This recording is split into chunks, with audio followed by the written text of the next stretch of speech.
જય Shri Krishna. Welcome to Annapurna. આજે આપણે અન્નપૂર્ણામાં બનાવશું ચીઝ વેજીટેબલ કટલેટ. તો ચલો જોઈએ આપણે ચીઝ વેજીટેબલ કટલેટની રેસીપી. કટલેટ માટે આપણે જોઈશે સ્પ્રિંગ ઓનિયન્સ, આદુ મરચાની પેસ્ટ, ગાજર છે ખમણીને, બોઇલ્ડ પોટેટો અને વટાણાનું સ્મેશ કરેલું મિક્સર છે, તજ લવિંગનો પાવડર છે, શુગર, બ્રેડ ક્રમ્સ, અને મેં અહીંયા ઘઉંનો લોટ લીધેલો છે. તમે મેંદાનો લોટ પણ યુઝ કરી શકો છો. એની કન્સિસ્ટન્સી જુઓ. આ છે ઘઉંના લોટની સ્લરી બનાવવાની છે. એમાં નિમક અને પાણી નાખવાનું છે અને બધો રેગ્યુલર મસાલો. તો ચલો આપણે ચાલુ કરીએ. તેલ ગરમ થઈ ગયું છે. તેમાં આપણે પિંચ ઓફ હિંગ નાખી અને સ્પ્રિંગ ઓનિયન સોતે થવા દેશું.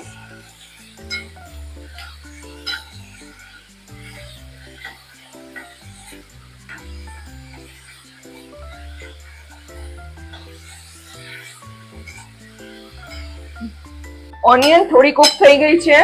હવે તેમાં આપણે ગાજર નાખશું.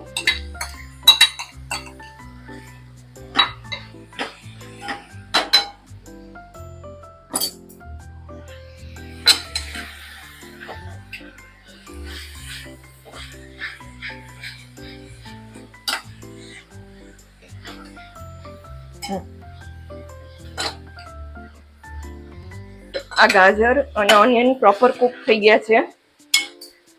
હવે તેમાં બોઇલ્ડ પોટેટો અને વટાણાનું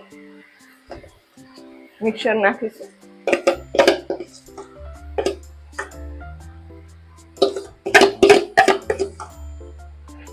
હવે સ્લો ફ્લેમ કરીને બધા મસાલા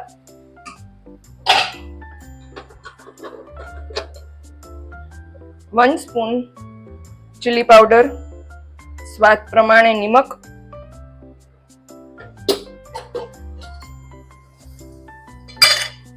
વન સ્પૂન શુગર,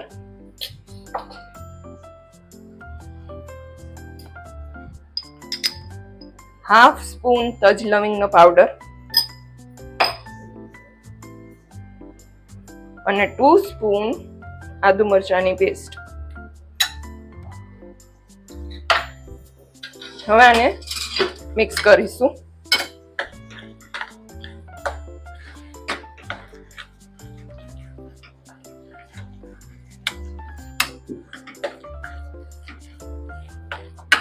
આ મિક્સરને 10 મિનિટ સુધી, જ્યાં સુધી પકડિયામાંથી છૂટું ન પડી જાય મિક્સર, ત્યાં સુધી મિક્સ કરવાનું છે.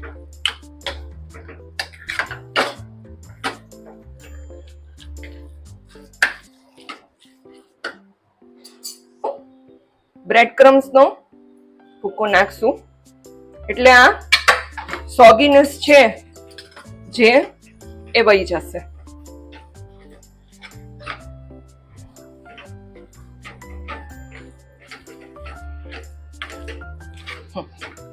જોવો છો, આ બકડિયાથી સાવ છૂટું પડી ગયું છે. હવે આપણે સ્પ્રેડ કરી દઈશું.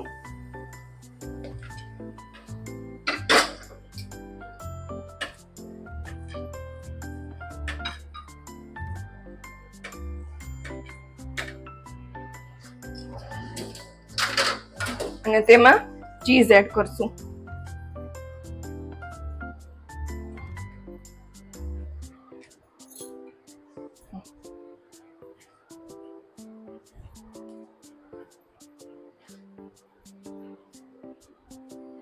અને મિક્સરને 10 to 20 મિનિટ સેટ થવા દેશું. ઠંડુ થશે પછી આપણે કટલેટનો મોલ્ડ આપીશું.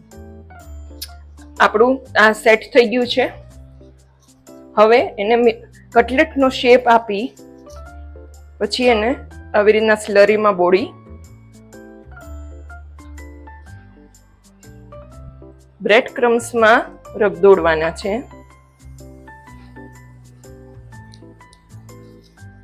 આ રીતે આપણે બધી કટલેટને શેપ આપી અને આવી રીતના કમ્પ્લીટ કરવાનું છે. આવી રીતના કટલેટને મોલ્ડ કરી અને આપણે રેડી કરી છે. હવે આપણે કટલેટને ફ્રાય કરશું.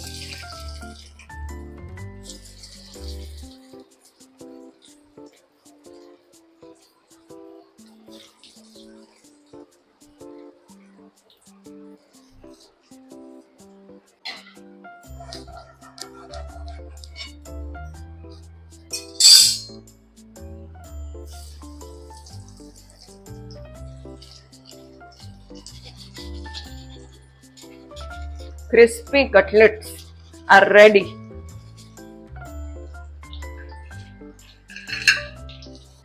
Crispy, yummy vegetable cheese cutlet is ready. Recipe ગમી હોય તો લાઈક કરો, શેર કરો, સબસ્ક્રાઇબ કરો.